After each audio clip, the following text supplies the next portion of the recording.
Hi నమస్తే. నేను మీ రాజగోపాల్ రెడ్డి కార్వేటి.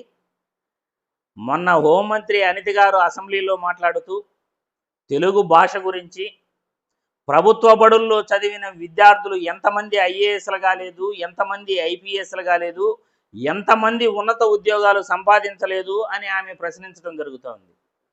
అవునా అమ్మా, చాలా చాలా సంతోషం. మరి మీ పిల్లలు, మీ నాయకుడు చంద్రబాబు నాయుడు గారి కుమారుడు, వాళ్ళ మనవళ్ళు ప్రభుత్వ బడుల్లో చదివారా లేకపోతే ప్రైవేటు బడుల్లో చదివారా అని మిమ్మల్ని ప్రశ్నిస్తున్నాను.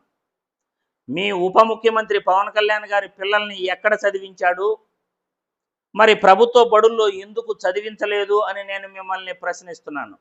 మీరు ప్రభుత్వ పదవులు అనుభవిస్తారు, ప్రభుత్వ జీతాలు తీసుకుంటారు, ప్రభుత్వం నుండి అన్ని సౌకర్యాలు పొందుతారు, కానీ మీ పిల్లల్ని మాత్రం ప్రభుత్వ బడుల్లో జాయిన్ చేయించరు.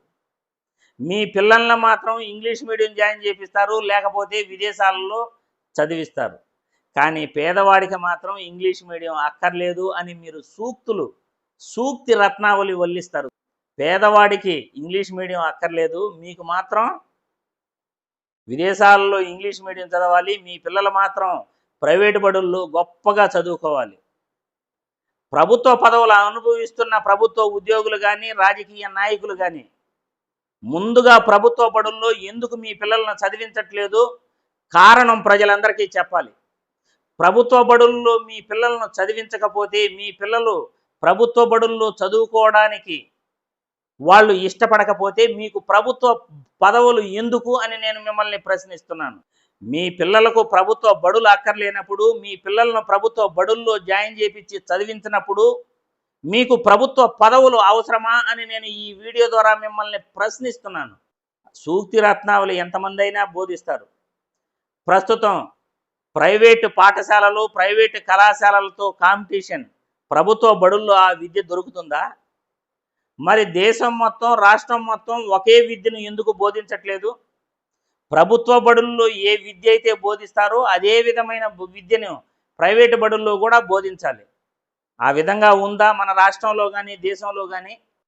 ఈరోజు ప్రైవేటు స్కూళ్ళల్లో ఐఐటీలకి మరియు నీట్కి, మెడిసిన్ కోర్సులకి మరియు ఇంజనీరింగ్ ఐఐటి కోర్సులకి ఏ విధంగా తర్ఫీదు ఇస్తారో, ఏ విధంగా శిక్షణ ఇస్తారో ఎక్కడైనా మన రాష్ట్రంలో కానీ, దేశంలో కానీ ప్రభుత్వ బడుల్లో ఆ విధంగా ట్రైనింగ్ ఇస్తున్నారా?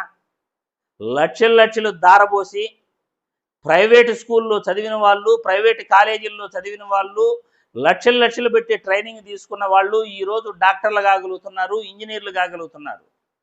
మరి ప్రభుత్వ బడుల్లో చదివే పిల్లలకు డాక్టర్లు కావాల్సిన అవసరం లేదా, ఇంజనీర్లు కావాల్సిన అవసరం లేదా?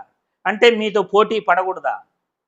డబ్బు లేనందుకు ప్రభుత్వ బడుల్లో వాళ్ళు పిల్లల్ని జాయిన్ చేపియాలి, వాళ్ళు ఎప్పుడు మీరేసే భిక్షం పైన వాళ్ళు ఆధారపడుతూ బతకాలి అని మీరు అంటారు. ముందుగా నేను మిమ్మల్ని ప్రశ్నిస్తున్నాను.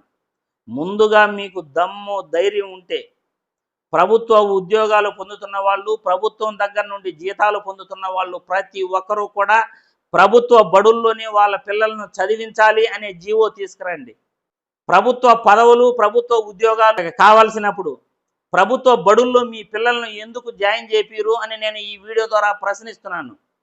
అటువంటి జీవో తీసుకొచ్చి ప్రభుత్వ బడుల్లోనే ఖచ్చితంగా ప్రభుత్వ ఉద్యోగస్తులు, ప్రభుత్వ పదవులు అనుభవిస్తున్న వారు ప్రతి ఒక్కరూ జాయిన్ చేయాలి అనే జీవో తీసుకొచ్చి తర్వాత మీరు ఇట్లా సూక్తి రత్నావళి మాట్లాడంటే తల్లి, ఇలా సూక్తి రత్నావళి మాట్లాడే ముందు ప్రభుత్వ బడుల్లో ఎలా ఉంది విద్య, అక్కడ పిల్లలు ఎలా చదువుకుంటున్నారు, ప్రైవేటు బడులకి ప్రభుత్వ బడులకి ఎంత వ్యత్యాసం ఉంది, అది ముందుగా తెలుసుకుని మాట్లాడండి.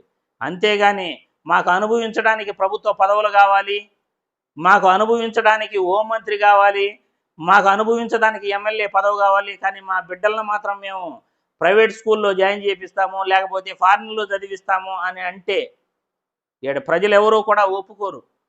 ముందుగా మీ పిల్లల్ని ప్రభుత్వ బడుల్లో జాయిన్ చేయించి తెలుగు మీడియమే నేర్పించండి, తెలుగు మీడియంలోనే మీ పిల్లల్ని చదివించండి. తర్వాత మీరు ప్రజలకు ఉపన్యాసాలు, సూక్తి రత్నావళిని బోధించండి అని ఈ వీడియో ద్వారా మిమ్మల్ని క్వశ్చన్ చేస్తున్నాను, ప్రశ్నిస్తున్నాను.